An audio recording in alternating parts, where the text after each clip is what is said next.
सोन बोलता है, मुझे उस पर काफ़ी गुस्सा आ रहा था और जैसे ही वो थोड़ा सा आगे जाते हैं उन्हें पीछे से चिल्लाने की आवाज़ आती है। गुल्ली बोलता है, अरे ये तो उसी आदमी की चिल्लाने की आवाज़ है। और फिर वो जीप को पीछे मोड़ते हैं और तेज़ी से उस तरफ चले जाते हैं। और जैसे ही वो वहाँ पहुँचते हैं वो देखते हैं सिर्फ उसका सामान वहाँ पर पड़ा है। गुल्ली बोलता है, अब हमें यहाँ पर नहीं रुकना चाहिए, हमें जल्द से जल्द निकलना चाहिए यहाँ से।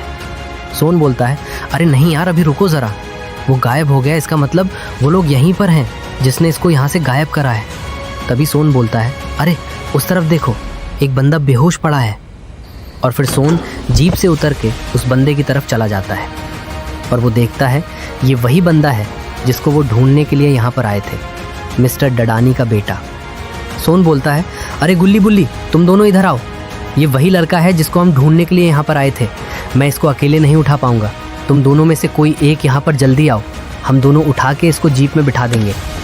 इतना सुन के गुल्ली गाड़ी से उतर जाता है और भाग के सोन के पास चला जाता है और फिर वो दोनों उस बंदे को उठाने लगते हैं। और जैसे ही वो दोनों उसको उठाते हैं वो बंदा गायब हो जाता है। और तभी वहाँ पर 4 बंदे एक ताबूत को उठाए हुए एकदम से उनके सामने आ जाते हैं। वो चारों लोग गुल्ली और सोन को उठा के ताबूत के अंदर डाल देते हैं और फिर वहाँ से गायब हो गए। गुल्ली ये देख के समझ नहीं पा रहा था आखिर वो चारों आए कहाँ से और उन दोनों को अपने साथ लेकर कहाँ चले गए। और फिर गुल्ली फौरन जीप को स्टार्ट करता है वहाँ से भागने के लिए, लेकिन जीप स्टार्ट नहीं होती क्योंकि जो गुल्ली और सोन को उठा के ले गए हैं उन्होंने अपने जादू से जीप को खराब कर दिया। और फिर वो चारों वापस वहाँ पर आ जाते हैं और वो चारों बुल्ली की तरफ बढ़ रहे होते हैं। बुल्ली तब भी नाकामयाब कोशिश कर रहा होता है जीप को स्टार्ट करने की, और जब वो समझ जाता है ये जीप स्टार्ट नहीं होने वाली, वो फौरन जीप से कूद जाता है और वहाँ से तेज़ी से भागता है अपनी जान बचाने के लिए। वो जानता है अगर वो अभी रुका तो वो तीनों मारे जाएंगे। और तभी वो चारों ताबूत वाले उसके पास खड़े हो जाते हैं आके। बुल्ली चौंक जाता है उन सबको देखकर और फिर जंगल की तरफ भाग जाता है।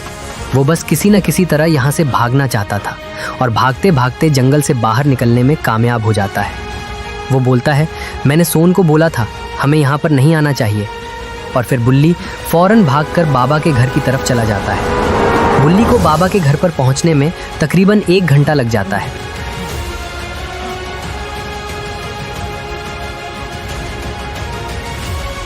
और फिर बुल्ली सारी बात बाबा को बताता है। बाबा बोलते हैं, चलो फौरन मेरे साथ। और फिर बाबा अपनी बाइक पर बैठते हैं और बुल्ली बाबा के पीछे बैठ जाता है और वो दोनों वहाँ से निकल जाते हैं।